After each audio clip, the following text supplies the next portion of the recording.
All right. Well, welcome everybody.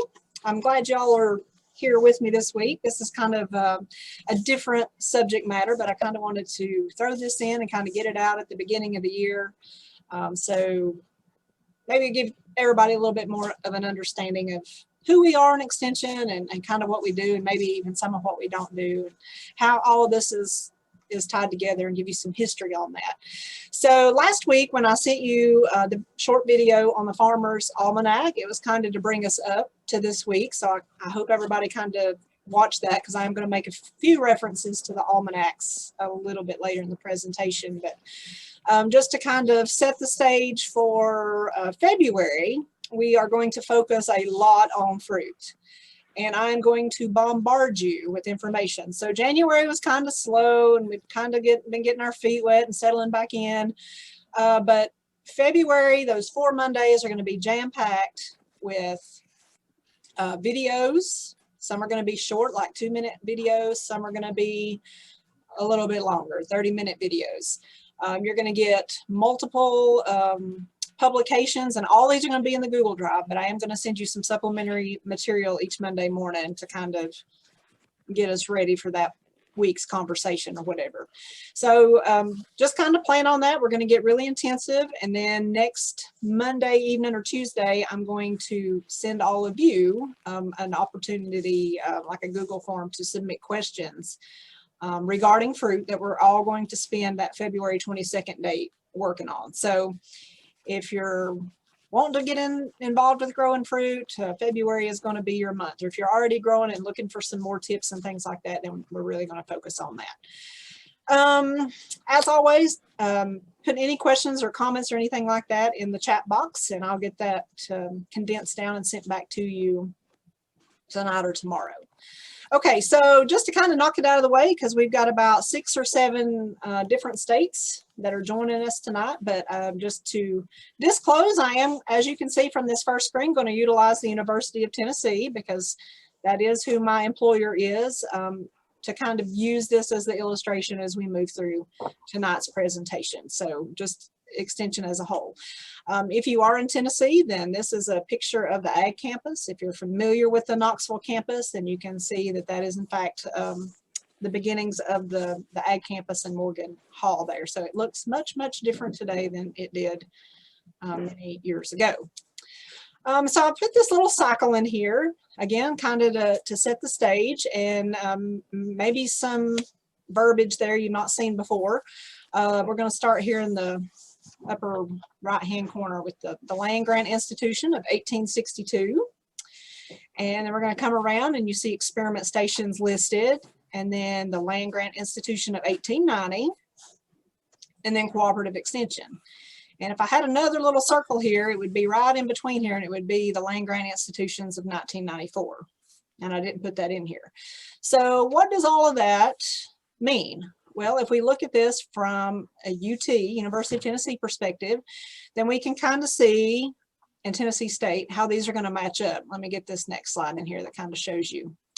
And this is kind of what we're going to talk about tonight, how all of these interact with one another. So it looks like a lot of information up there, and it is, but we're going to break it down for you tonight to make it a little bit more understandable and kind of, again, give you the history of how we came to be in Extension. So we're going to start kind of right here with this Land Grant Institution of 1862, which is known as the Morrill Act. And you'll notice here that there are 2 of those, one in 1862 and one in 1890. If you pay attention to your dates there, you'll probably know what kind of coincides along with that. We've got the Civil War going on in the midst of this time period here. Excuse me, the Morrill Act of 1862, that was first signed in to federal legislation as a land grant institution. So basically what that was in a nutshell was that the government was giving land to each one of these states to create a college. Then we have, I'm just going to go over this real quick. I'm going to talk about these in more detail on other slides. Following that, okay, everybody make sure you're muted. Yeah. Everybody take a glance there. Sorry, I had some feedback. Okay, so after the Morrill Act of 1862 was passed, we've got this land grant institution that we're going to focus on education, but there seemed to be a need to be able to conduct research. So that's where the Hatch Act came into being. Well, then after the Civil War, we have the Morrill Act of 1890, and that was to give all of our black colleges the same institution, but they weren't given land like the 1862. They were actually given money. And then the Smith-Lever Act of 1914, this is basically when extension was born, when it first came into play. And then in 1994, our native indigenous peoples, this is where the 1994 comes in. We don't have those here in the South. Primarily, those are going to be out west on a lot of the tribal lands. So let's get into this just a little bit deeper. So you'll see here the Morrill Act. That's where, again, each state was given this 30,000 acres of land, and it was to be used to create the land grant institution. So, you know, there's going to be a lot of universities and colleges in every state. In Tennessee, think about Vanderbilt. That's not a land grant institution. That was not one of those institutions that the federal money gave land, or the federal government gave land or money to create. This is our federal land grant in the state of Tennessee. You'll notice there that those institutions were created for military tactic, agricultural sciences, and mechanic arts was the focus. Where this differs again from the Morrill Act of 1890, this was aimed at those former Confederate states. I'm going to show you a map here in a minute. So a lot of our native tribal lands are out west, whereas a lot of our 1890 institutions are here in the South. And that is for the reason, or the reason for that is because it was after the Civil War. So basically what this 1890 did was required each state to show that race was not going to be an admissions criterion, or they had to designate a separate land grant institution, which is what happened here in Tennessee. So we have the University of Tennessee and we have Tennessee State University. So they're a marriage of both Morrill Acts, if you will, but that's why they're separate, was because of this. Now, in between that, remember we had the Hatch Act. So just real briefly on that, each one of these land grant institutions was given $15,000, and this was to enable them to conduct research on some of these experiment stations, test farms. You know, they've gone through many name changes. We're now research and education centers here in Tennessee. But basically, it was just focusing on any kind of research that could help our farmers be more profitable, more prosperous. And again, this is kind of a tie-in with the land grant. So you have the institution, and now you have these research centers as a component of this. So again, let me find my quote here. Helping farmers learn new agricultural techniques by the introduction of home instruction. So this is kind of what happened when extension came into play, because we've got this learning institution, right? Everybody can go and get a degree in the ag sciences. You've got these research centers, but how are we going to get this information out to the general public, to folks like you? And that is where extension comes into play. And you'll notice these issues in this honeycomb here. So in 1914, some of the biggest issues, of course, were agriculture, but also home economics, public policy and government, leadership, 4-H, which is our youth component, and then coastal issues for those coastal states. So that's kind of the intricate network when extension was first established. So how do we keep up with all that? Well, this is where we get into those acronyms, but one that's very important to extension is the APLU, or the Association of Public and Land Grant Universities. So this is basically an organization that was created to strengthen and advance the work of all these public universities here in the U.S. And that also includes Canada and Mexico.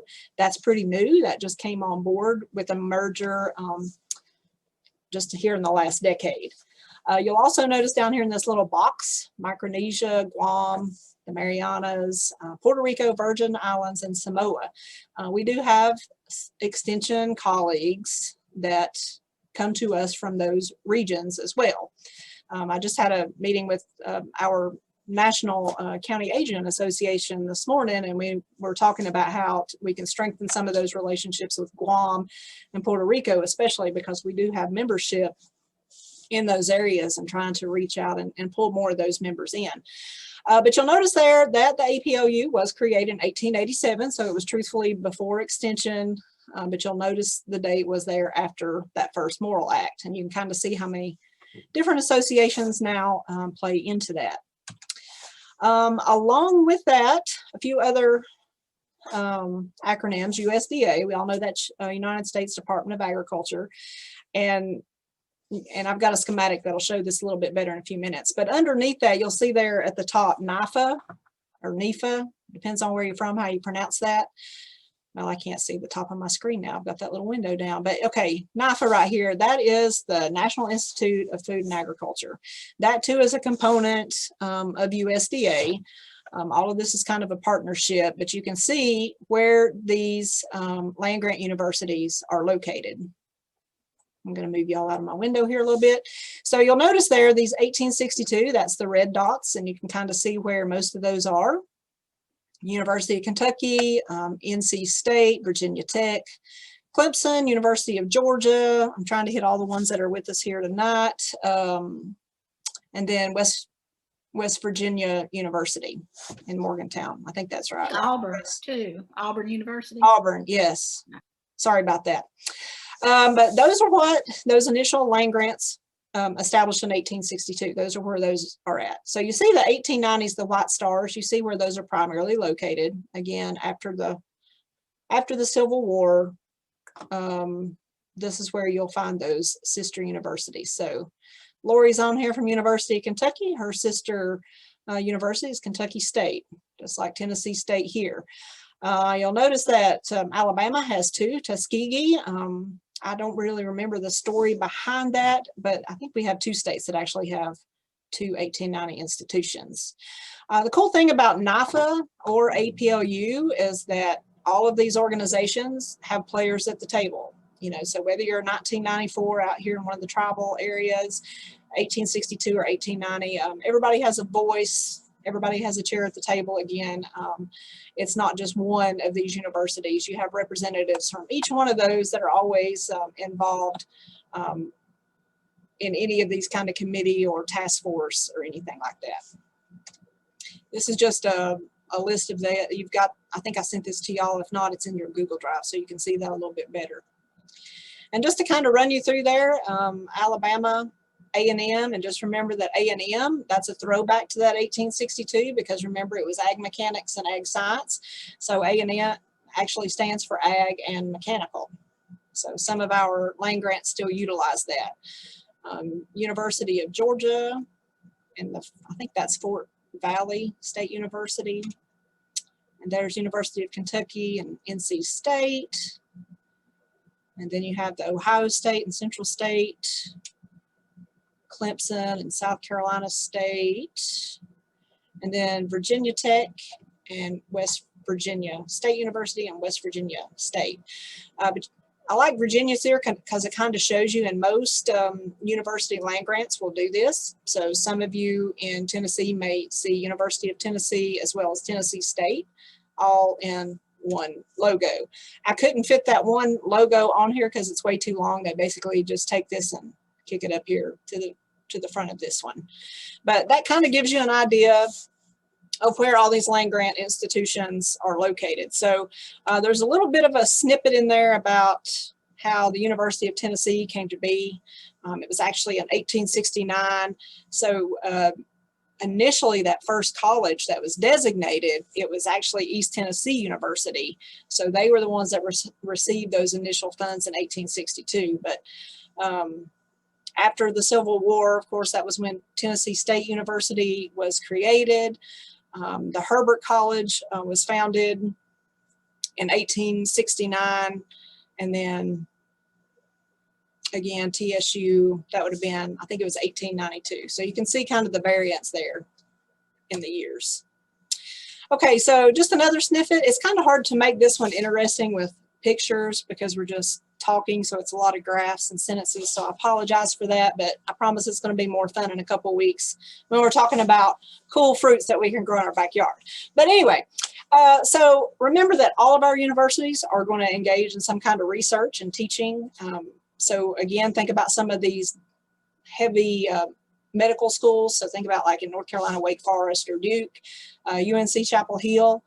But the cool thing about our land grants is that we have that third critical mission, which is extension.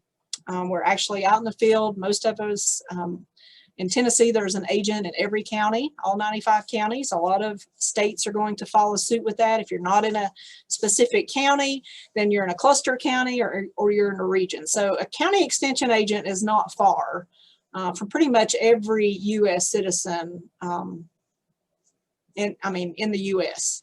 But you'll notice there again, just to kind of put it together, those land grants, addressing public needs and providing resources. So one way that we do that, think back to that evaluation after our November 30th class, that survey that I sent out to y'all to kind of pave the way for 2021 programming.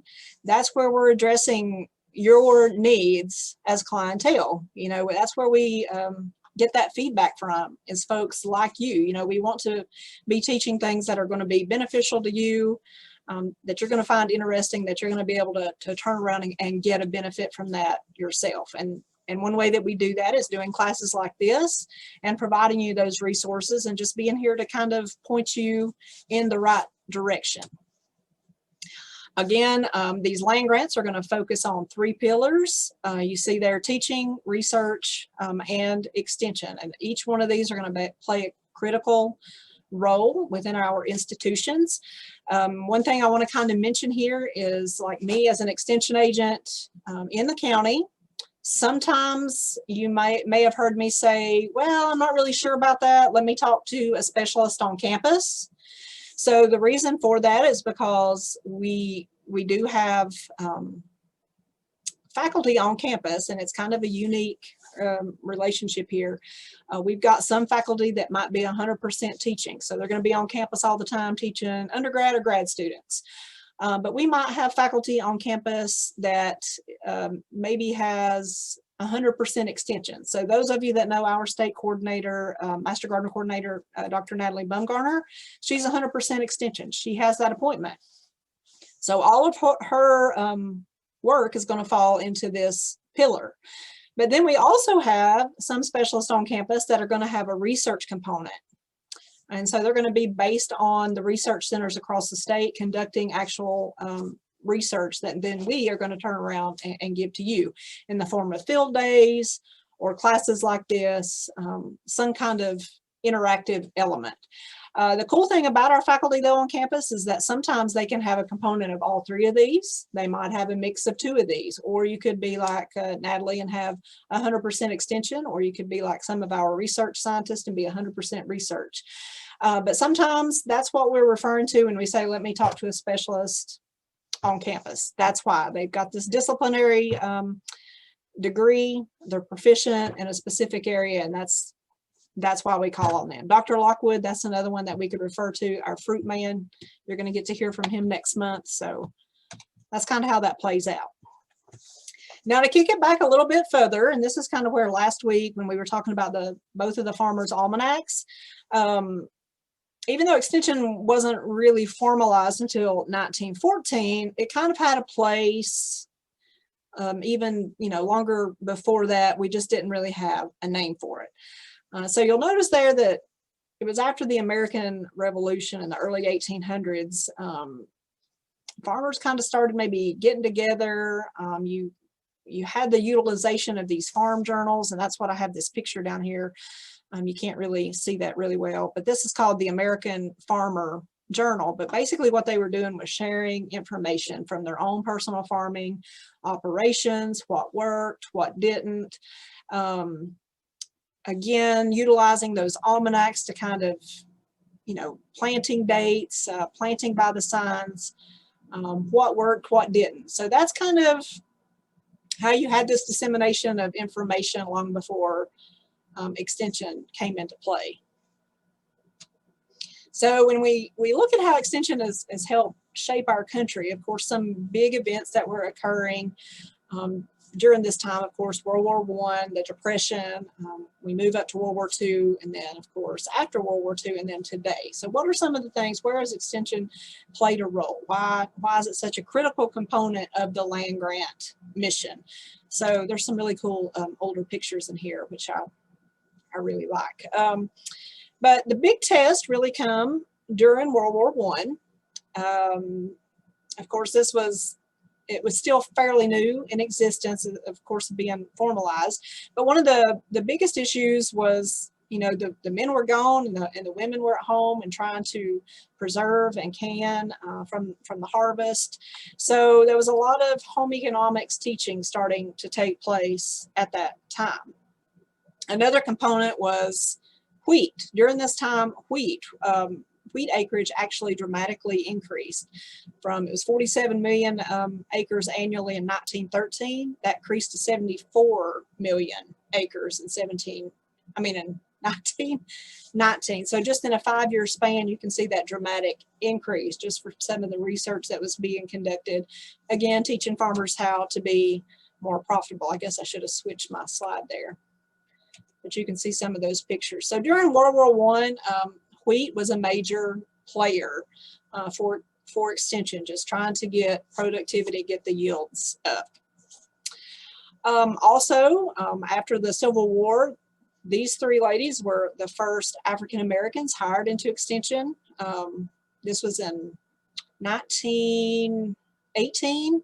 I believe it's in the notes if I don't have that date exactly right, but this was NC State. The home economist wanted to be able to, you can see here from Canning, be able to go out into the communities and be able to teach this. So this was actually in eastern North Carolina that this first occurred.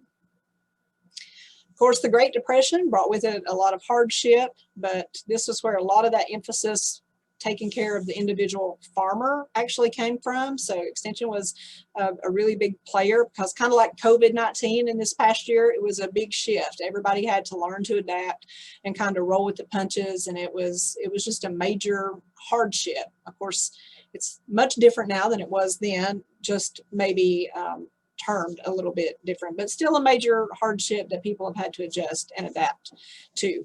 So it was during this time even 4-H was really starting to grow. So the backyard chickens, a real emphasis on growing, you know, your own food at this time, being able to preserve that. All of those came in to play, and you can see a picture. This is when co-ops were being established. So, of course, in Tennessee, we have the Tennessee Farmers Co-op, which is actually owned by farmers, and that's a throwback to that era. So, of course, this is a co-op where they're actually canning and preserving food. So a lot of these were popping up all over the U.S. during this time.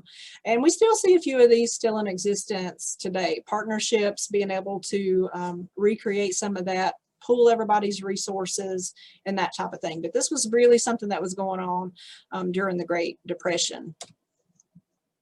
And again, just some more pictures to kind of showcase that. And then as we move into World War II, again, you see 4-H really starting to flourish and really grow during this time, putting more emphasis on some of that youth programming. It looked a lot different than what it looks today, because think about where our demographics were at that time. You know, over half of our population lived in rural areas, whereas today that's very minuscule compared to the 1920s to the 1940s. So in 1944, food production was 38% above the 5-year average from 1935 to 1939. So that kind of shows you how some of these, focusing on the farmer individually, even doing research plots on farm, and you still see some of that in existence today. You've heard me talk about that. Some of you are kind of involved with that, with our citizen science project with the University of Tennessee, if you're doing these home garden veggie trials. That would have been similar to some of those things that were in existence during that time, evaluating what worked, what didn't work in specific areas and different regions. And then they would share that information. But you can kind of see there, this was a picture taken just showcasing different alfalfa varieties, what was going to result in higher yield. And I don't want to say easier to grow, but easier to manage, maybe. That's a huge component of what research is doing, finding these varieties, cultivars that are going to work. And maybe what works like in East Tennessee doesn't work in West Tennessee as well. You've heard us make those comments on some of our statewide master gardener Zooms and things. Same thing with other states. You know, we've got a lot of different things that come into play. That's why these research centers are located across the state. We have 10 of those, and each one kind of focuses on that region's crop. So it would not be feasible for us to have a cotton research center in East Tennessee. That was why we were predominantly, you know, this is an area that grew burley tobacco. So the Greenville Research and Education Center, that's what it was known for. Historically, it was known as that Tobacco Research Center. We've seen a dramatic shift in production. So now in Middle Tennessee, that's where the bulk of that research is conducted. And since we are #1 in livestock, there's been a big push for that, as well as some of our consumer hort. You know, these are just changes that have come down in the last 2 years. So you're going to see more of an emphasis on some of those fruit and veggie crops that you yourself are going to benefit from, as well as our commercial growers, and then of course in livestock and forage production. And you see here, this is just showing you what a field day would have looked like years ago. And we still do these, of course, not doing these in the last year because of the COVID pandemic. But we're all anxious to get out there and get back into the field and be able to have folks come into these research centers again. It's a great time to get together and share ideas and learn from one another. So, Extension has always historically played a pretty vital role, as well as in technology. And so these field days like this are a great way to be able to showcase that. So even years ago, with the creation of some of these mechanical type sprayers for apple orchards and things, you know, these research trials were being conducted on research centers or in some of these on-farm plots. And then, you know, you could evaluate different cultivars or varieties, but then you could also implement some of these newer sprayers or newer tractors, any of that new innovative technology. Again, I don't want to be crass when I say that, but to make it easier on the farmer, to be able to increase those yields, reduce weeds, or to be able to grow symbiotic crops together, just a lot of different ways to be able to do that. But now look where we've come today. You know, we've got tractors that pretty much drive themselves, using GIS mapping, also using drones to do that GIS mapping, or using, like here, to spray herbicide. Lots of different methodologies being used today. And again, this just goes to show the adaptability, just how versatile extension and research can both be. And I wanted to let's see if, is it on this slide? Maybe not. It just, again, just a picture to kind of show you how integrated pest management has changed. You know, it used to be, even coming out of World War II, you know, I can remember the stories, or even my grandfather as I was a young child, you know, you would spray that tobacco field or do this with the cornfield because that's what it had always been done. But as extension made strides, then it enabled farmers to make strides. So sometimes you didn't need to be adding that much fertilizer to that crop, or you didn't need to be applying that much chemical, be it fungicide or insecticide, if at all, to that crop. So a lot of different things have come about just as a result of adapting. Well, and I apologize, that slide is a little blurry there, but this is just a schematic, again, to kind of show you the relationship between federal, state, and local governments. Let me skip to this next slide. That shows it maybe a little bit better. And there's a misspelling there. Oops, sorry, guys. But the cooperative extension system, and historically that's what it was known as. And Laura, you can correct me if I'm wrong, but I think Kentucky still uses cooperative extension, don't they? I put Lori to sleep on here. Oops. But I think Virginia also uses the word cooperative. I've been with Extension 20 years, so I remember one of the first changes when I came in 99 was removing the word cooperative. And then when I left to go to Philip Morris, somewhere in that 4-year span, they took the word service out of University of Tennessee. It used to be Cooperative Extension Service. Now it's just University of Tennessee Extension. So undergone a few name changes in the past. But anyway, it is a partnership with USDA, the land grant institution. So in my case, it'd be University of Tennessee, but also your state and local government. We have to have financial support from all those entities to carry out our jobs. And each one of these are going to be tiered a little bit different, but some paychecks are going to come from all three of those levels. You're going to get paid by federal, state, and local county government, just depending on the situation. And you can see there where a lot of the program emphasis within Extension lies today: agriculture, horticulture, community economic development, family and consumer sciences, environmental sciences, and then our 4-H youth. And of course, this can differ a little bit from state to state, but trying to keep it kind of broad, those are going to be some of those programmatic areas. So even though maybe cooperative and service may be out of some of these states across the U.S.'s name, they're still often referred to as the cooperative extension system. And again, just reinforcing that it is nationwide. It is a non-credit educational network. Many of you are master gardeners, so you're going through and you're earning a certificate, but you're not earning college credits. So that's the other difference. You know, on a college campus, you're going to earn those credits toward a degree. Within Extension, you're going to earn some type of certificate. Again, just to reinforce again, we're addressing those public needs. I don't want to be doing these Monday night Zooms if it's not going to be of interest or benefit you somehow. Melody? Yes. Yes, I'm sorry. I answered I typed it in. Yes, we are okay. Johnson County, UK Cooperative Extension. That's our title. Okay, very good. Thank you. Sorry, I don't see that chat box when it pops up. Okay, sorry about that. I didn't think to unmute it until you said something. Oh no, that's okay. But yeah, so that's just kind of the difference with Tennessee and Kentucky. Like I say, I think Virginia is the same way. But even though the verbiage or the words may be a little different, we all are doing the same type of work. So let's see, where was that? Oh yeah. So the nation's approximately 3,000 county. You see there again, you're going to have access to one of these agents. Pretty handy, you know. Again, if you're in Tennessee, you've usually got an ag agent, a family and consumer science agent, and a 4-H agent in each county. So it's pretty cool to be able to have that, meeting all those needs.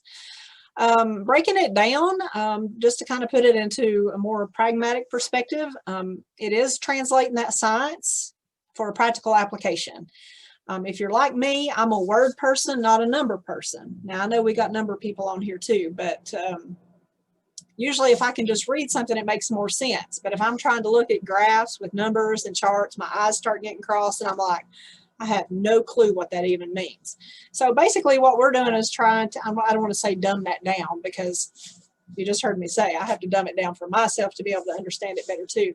But we try to provide that information to you in different forms. So no matter what kind of learner you are, you're going to be able to understand what kind of research is being conducted and be able to apply that again to your everyday life situation. So again, emerging research questions. You know, one of the things that we're doing here, blueberries, we're evaluating different cultivars. We're also looking at different chemicals to apply or not to apply to see which one is going to give us the best yield. So, I mean, it just, again, kind of depends on the situation and your location. Preparing people to break the cycle of poverty, encourage healthful lifestyles, and prepare youth. You know, a lot of people don't realize maybe some of the family and consumer science programs, you know, here in Greene County, where I work, Greenville is actually termed a USDA food desert. So it's a food insecure area. A lot of people don't have access to fresh local food. A huge percentage of the population right here in Greenville, not the whole county, but in the city limits, they don't have driver's license. They can't get out to be able to purchase food. There's just not a good supply of food that's available for them. So, you know, family consumer science agents help be able to address some of those issues through some of their different programs. Also, you notice there that fourth bullet, providing rapid response regarding disasters and emergencies. Lots of different ways for this to come into play, from maybe a smaller level, like going to 4-H camp, making sure everybody's CPR certified and basic first aid, or like here in the case of flooding or any kind of livestock disaster, several agents are going to be on those teams. We used to actually go out and evaluate animal abuse calls for farm animals, not dogs and cats, but for horses and cattle, goats and sheep and things like that. So lots of different areas for them to be able to respond to some of those disasters. And then connecting people to information and assistance available online. So I put that one on there last because that's what we've been doing for the better part of this last year. I know it was very frustrating for a lot of us to kind of migrate to this new method, but it's given us all an opportunity to interact and meet new people. And it's just been, it's had its positives. You've heard me say that before. I miss real life people though. One of the best ways I like to say that we are as extension agents are linkers. And I say that because even though there might be one or two of us in every county, we don't know everything. But usually we know who can help provide that answer. If it's not necessarily maybe programmatic that we can just answer that question, you might have a specific interest. You might have a swarm of bees. You need to know who to contact for that. You know, you might want to be starting up a church community garden or something like that. You're wanting to get started with your own freezer beef, you know, on farm freezer beef and marketing that out of your home. There's all kinds of different ways. I could sit here and just talk about all that all night long, but we serve as linkers. So we're going to put you in touch with the right people, or even the right agent in some cases. You know, I mean, my degree, you've heard me say this before, was in crop science. I mean, Burley Tobacco is where I spent, you know, the majority of my career until the last 4 or 5 years. So, you know, moving into more of the consumer and residential hort program area, it was a little bit tough for me, you know, and initially I was referring people that would call in with fruit questions to Dr. Lockwood, or I would refer them to the agent in Sevier County. I, you know, call Alan Bruin on things. I don't really know what I'm doing here, but at the same time that I'm getting an answer for you, I'm learning. So again, it's all about that cycle. But then other agents that would have questions on tobacco, they would send their clientele to me. You know, it's just this big, vast network of folks. Again, it's all about making sure all of our clientele succeeds. Not only are we linkers necessarily within the organization, but also some of those outside entities. I know here I send a lot of people to NRCS. You know, they're wanting to get maybe some grant money, a beginning farmer, you know, want to create a riparian area, buffer strips, whatever. You know, there's a lot of different resources that I send, you know, maybe pond management, send to the NRCS folks. Farm Bureau, I put that on here, the grassroots, not the insurance company, but especially some of our youth, you know, young farmers. I came up through that program, 18 to 35-year-olds. It's a great opportunity to create and develop your leadership skills. And learn all about policy and how that's a very vital component of agriculture today. And then you notice there are future farmers and 4-H, of course, for our youth. And then I put Master Gardener volunteers. All of our volunteers, Master Gardener volunteers, really stand out. You know, y'all are an extension of extension. So you're helping dispense that consumer and residential horticulture information. So how can extension help you? We identify those pest and disease issues. We can recommend control options, you know, both organically and conventional, but we're going to use that research-based scientific information to give you the right control measures. Again, see that second bullet, research-based solutions to the problems, and provide expertise in various program areas. Sometimes we'll get questions on people wanting us to come out and prune their trees and shrubs. We don't do that kind of manual labor unless, you're a master gardener coordinator and you're on projects doing that kind of thing sometimes. Designing or installing home landscapes. We try to give you the tools to be able to do those kind of things for yourself. I referred to the bee swarms there a minute ago. I've had people call and want me to actually till or plow their veggie gardens, and I'm thinking, Lord, when I first moved here, I was begging people to come do that for me. I didn't even have the machinery to be able to do that kind of stuff. So just kind of a little synopsis, what we do and what we don't do. Within Extension today, lots of different programs, the Farm Managed program, income tax, seminars, food science workshops. We send out market highlights from all of our row crops and our livestock each week. The Center for Profitable Ag, if you're wanting to get involved in an agritourism venue. Again, we'll go back to starting your own farm, freezer beef, something like that. The Center for Profitable Ag is really instrumental in helping guide those programs. The PSEP is to be certified for pesticide recertification or get your initial certification. We do that. The Soil Pest and Plant Center, that's where our soil tests go. Any kind of leaf tissue that you think you might have something that we can't identify here, we send that to the lab in Nashville. And then you'll notice there are some different facets, commercial veggie production, organic, sustainable, row crops. And then all of our master programs, not Master Gardener, I put in big letters because that's the one near and dear to my heart, but we also have the Master Farm Manager, Master Beekeeping, Master Horse, and of course, Master Beef. We also have focus areas in fisheries and forestry, wildlife, grasslands, and then variety trials, for which many of you are involved with. Just to kind of keep it more simple there, one thing I probably didn't mention as much was this on-farm trials and demos. Not every county is going to have a research center in their county, but there's one that's going to be close, or you can get involved with on-farm trials. Leadership development, we all try to take part in those local leadership programs, providing the education, actually going through as a participant initially just to get to know the folks. Again, it's all about that network that we create. And then I put this slide on here if you're interested in learning more. And again, these are going to kind of parallel with each state, no matter what state you're joining, with us from. This is going to be very similar. Of course, this is taking you to a UT site, but it'll give you kind of some information on what each one of these is if you're looking for more information. Also in your Google Drive, there's information on each one of the land grants. That's going to have that map that you can click on your county. So I'm picking on Lori tonight because she told me she was from Johnson County, but University of Kentucky has that same interactive map. You can click on Johnson County and it's going to pull up her information and it's going to tell you what she does, what she specializes in, and each agent, each county office is going to have that available to you as clientele no matter where you're at. Okay, so there's a couple more slides in there, but you'll get that in your handout. It's just some basic quotes and things like that is what that is.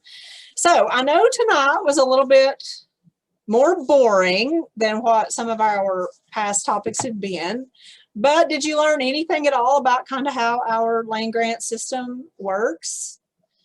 It's hard to condense it down, I guess. You can talk about it forever, or you just got to talk about it for like a few seconds. It's one of those things. There's no gray area there. But okay, let me see. What time is it? I haven't seen the chat box, but I'll check that. Like I said, I'll get all that together and get that sent back out to you. One thing, thank you, Lynn, for saying not boring.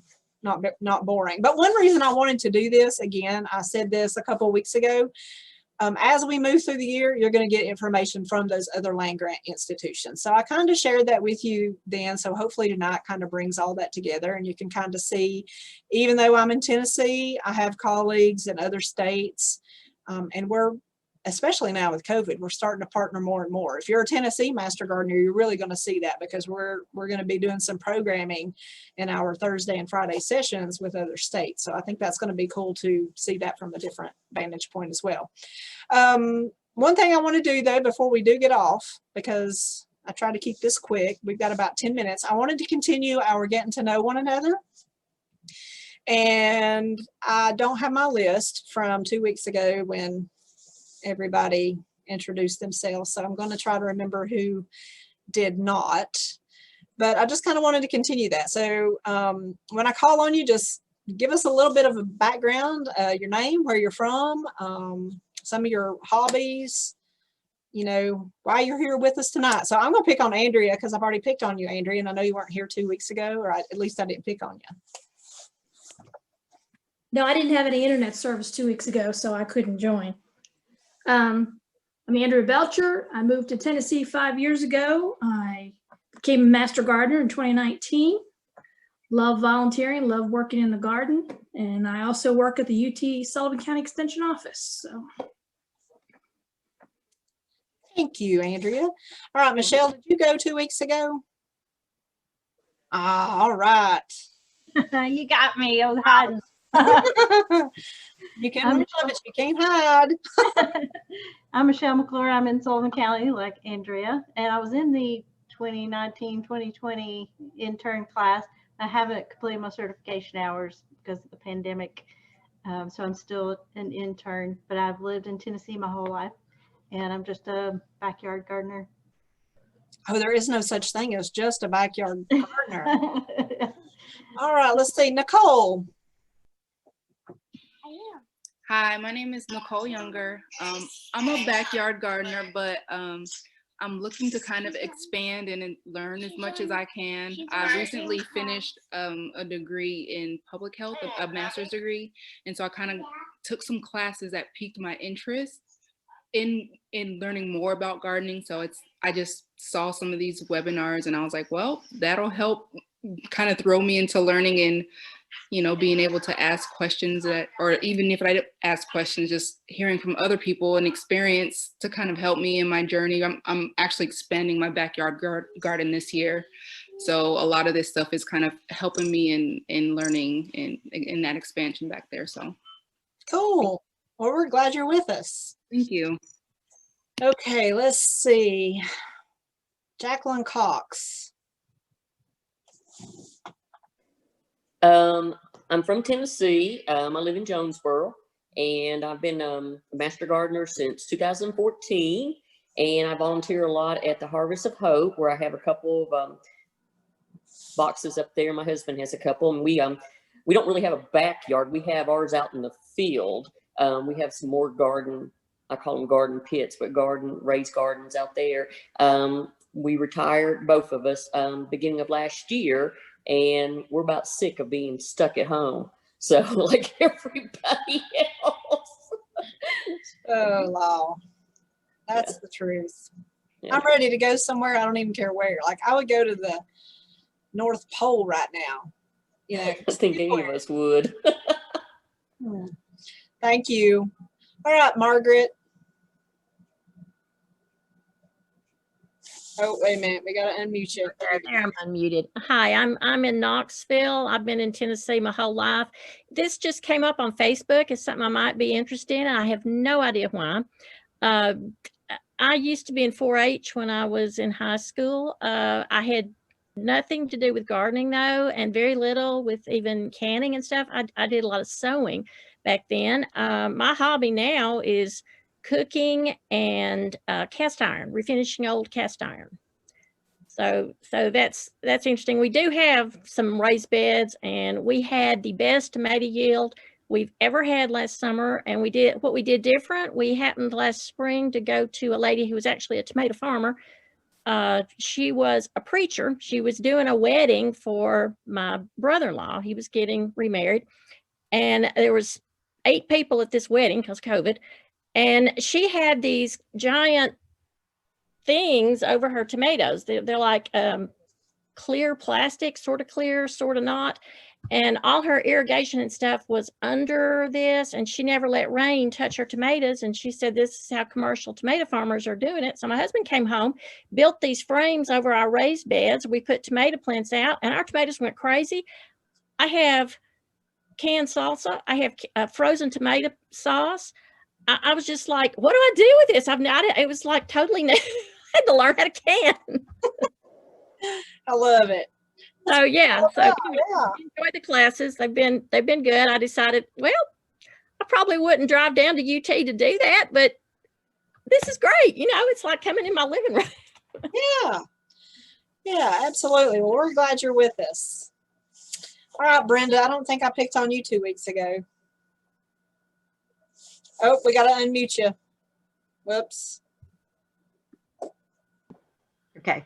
Okay. I'm Brenda McInnes, and I was also with Michelle in the class of 2019-20 at Sullivan County. My grandmothers were those women that were pictured in Melody's slideshow with working in their gardens and providing food for their families the next year. I always thought it was fun, probably because I was very young and didn't have to work as hard as they did to put up all their produce. But we had always had vegetables and flowers, and so my love for gardening grew from there. And now I'm planting flowers and vegetables, and I have fruit trees and blueberries and all kinds of fun things in my yard, and I'm ready for some sunshine so I can get outside. Yes, we are all ready for sunshine. This past weekend was just fabulous. I was about to go nuts being stuck in the house, dreary and cold. So yeah. Yeah. Okay, James, did I pick on you 2 weeks ago? Whoops, you're muted. No. Did that work? Yep, that worked. Okay. Yeah, I was raised on a tobacco farm in North Carolina. Oh, wait a minute, what part? The middle, well, foothills, actually, Yadkin County. Oh yeah. Okay. That's flue cured tobacco, though, but it's not that much different than the type you have. But I graduated from NC State, but as an engineer, not as agricultural related. But I've worked at Rocky Mount for nearly 15 years at the historical site there, and been working in their garden and their orchard, and very much enjoy your information. Well, good. Thank you, James.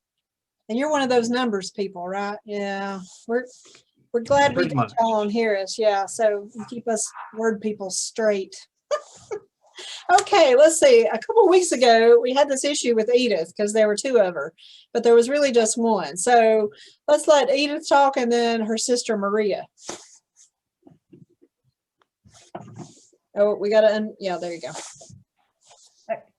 I thought I could skip, duck out of it. Yeah, I talked last week. Yeah, I am not a master gardener, but I find your subjects, your classes or meetings, whatever, really interesting. I love the stuff you did last year with the, showing the wildlife and all that stuff and all the plants. And I'm just learning a lot. So I just love these Monday musings.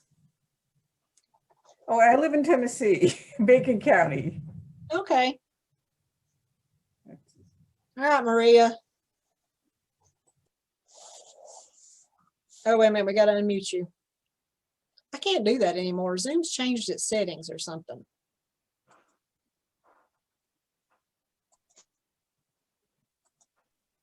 There you go. I live in Macon County, Tennessee right now, but I'm originally from New York, and I was very active in the horse 4-H in Orange County, New York, and my kids rode forever, and stuff, and I just loved the 4-H, and we did quite a bit. And when I moved down here, our 4-H is not they're quite active, but they're not horse 4-H. So when I saw this being offered, I'm like, yes, I'd like to see this. Cool. All right. Well, I think that I've got everybody that has their camera on. I'm not going to call on people that don't have their camera. So if anybody wants to introduce themselves, just interrupt me. And everybody shuffled on my screen, so I don't know what that means. There's Lori. Okay, Lori. This is a colleague of mine in Kentucky, and I didn't know it till just a few minutes ago. Hi, I am with the, extension from the University of Kentucky. I was a master gardener in Kentucky first, and then I became employed, and I'm the ag assistant in Johnson County. So I just thought this would be super interesting when COVID hit last year to pop in and listen to some of these, and I'm hooked. So it's been very enjoyable. Great. Well, we're glad you're here. That's awesome. I applied for a grant last year and got it. So this year I'm focusing on getting gardens in people's backyards. So I'm excited to hear people say I'm just a backyard gardener, but it's so much more. Oh, yes, absolutely. The grant was through Berea College here in Kentucky. I'm a grad. Are you really? Oh, cool. So I'm just tickled to death to be able to offer people all the goodies that I can get now. I'm ordering seed now. I'm ordering long-handled garden hose, jars. I've ordered 150 cases of jars just so that hopefully I get some of them. Cool. See, this is what I love it. That whole thing I was talking about networking. So like all of us on these Monday musings, we've just created this network, and it's just all the sharing that goes on. And we've got this repository where we can go back and look at all that, because I've told y'all before, even though I'm teaching these, I'm learning all the time. So it's just fantastic. About the almanac last week or the week before, I can't remember. That was phenomenal. I have dealt with or talked with people who plant by the signs and plant by the calendar and all. And so that helped me to do what I'm going to do in the next month or two in my teaching. So I'm excited. Hey. And that brings up a good point. I wanted to kind of finish us out on that topic. So we all know as gardeners or extension folks that we all deal with some of these issues. And some of those are like Farmer's Almanac, because it's not necessarily research based. It's not true science. But one of the things I really wanted to convey was that sometimes that's a core component of who we are. So go back to some of those classes that I taught last year on the Appalachian region and the folklore and stuff. So a lot of it's going to be cultural.